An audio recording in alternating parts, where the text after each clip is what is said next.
who's that? Like, who's Kwong wearing tonight?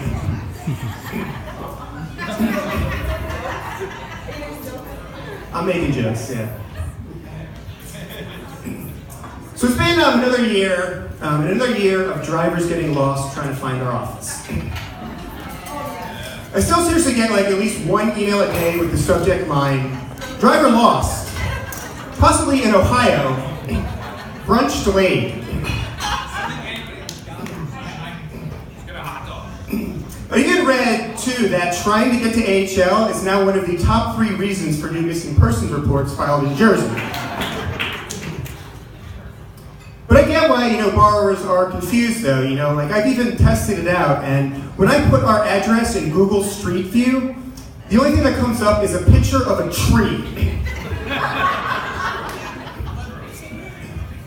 And if I'm a borrower, I gotta be confused, what am I getting, a mortgage from the Keebler Elves here? Wait, honey, did you say we're going with AHL or was it the lending tree? I'm not sure because there's a tree on my computer here. But I do feel bad for those, poor drivers. There's still many of them still out there tonight. I think we should take a moment to keep them, in our thoughts and prayers. Those poor guys just aimlessly wandering around Parsippany, stopping at every gas station, talking to attendants, being like, "Look, man, I was told to look for a hot dog truck, a porn shop, a jug handle, and a tree, all in the same location. Can you help me?" Why are you asking me to leave?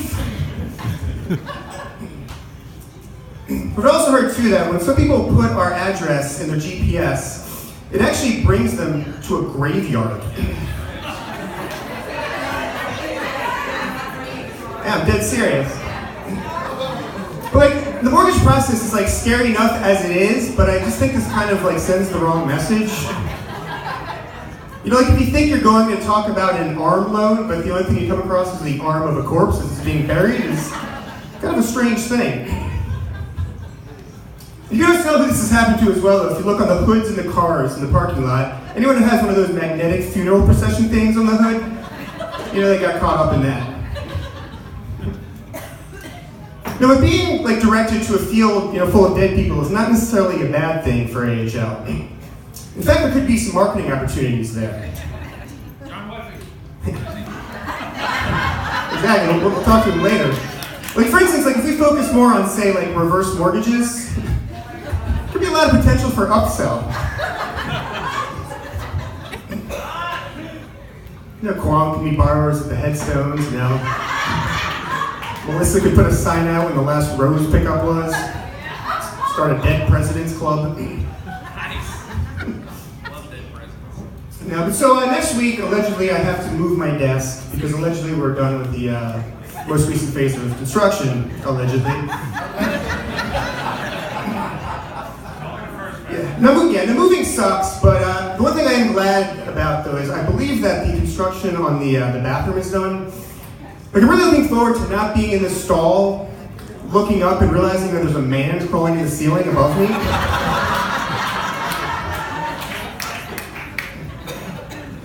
This is just super creepy. I don't know if this guy is watching me. I don't know if this guy's gonna fall through. I don't know if this might be Bruce Willis from the first Die Hard movie. I don't know what the hell's going on.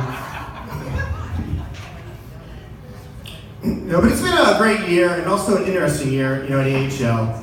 In some ways, it was kind of like an epic season of Game of Thrones, where a lot of major characters got killed off.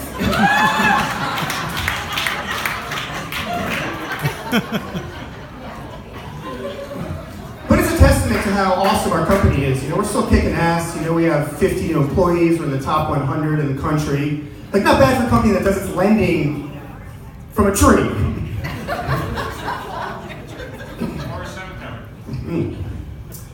So I was also a fan, obviously, of the Ops Summit this year. I thought they did a great job with that.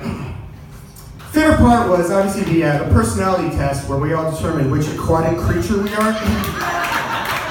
I was a beached whale. Look at me now. There's seriously, a lot of great takeaways though, from the day. Like first off, I didn't realize I was actually working at SeaWorld.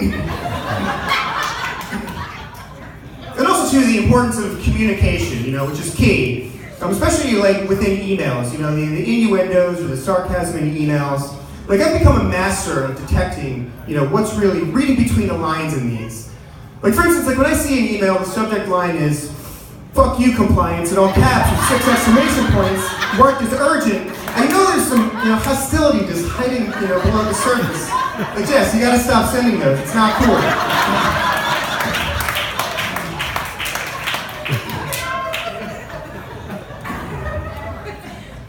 So before I wrap this up, obviously I need to talk about Dan Siegel for a little bit. Contractually obligated to talk about him. So Dan had another great year. Besides one day in particular. So over the summer, Dan was in Westport. He had breakfast with Kathy Schilling, and then he had to go to the bathroom. So back at the Westport office, he goes in the stall, sits down, does his business, finishes his phone call, obviously. We have one bathroom. Gets up, starts to wipe, at which point the entire toilet seat cracks in half.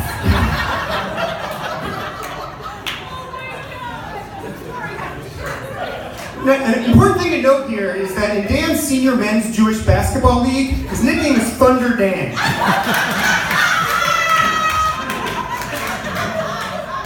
Now this is very appropriate, he crushes the paint. He crushes secondary marketing. Crushes toilet seats. But so as this happened, Dan did what anyone would do, if we were in that situation. He blamed Tom Shearman. I'm not sure how it all got resolved. I believe they're referring to it as Toiletgate now. But they did replace the toilet seat within a day. But I'm just curious, that's got to be a very strange expense report to fill out. Especially one to process. What branch code does that go under? How about the fact that it was the wrong seat? Seriously, reason for broken toilet seat. Thunder Dan. CFO. Chief Flushing Officer. All right, guys, that's it for me. Good night.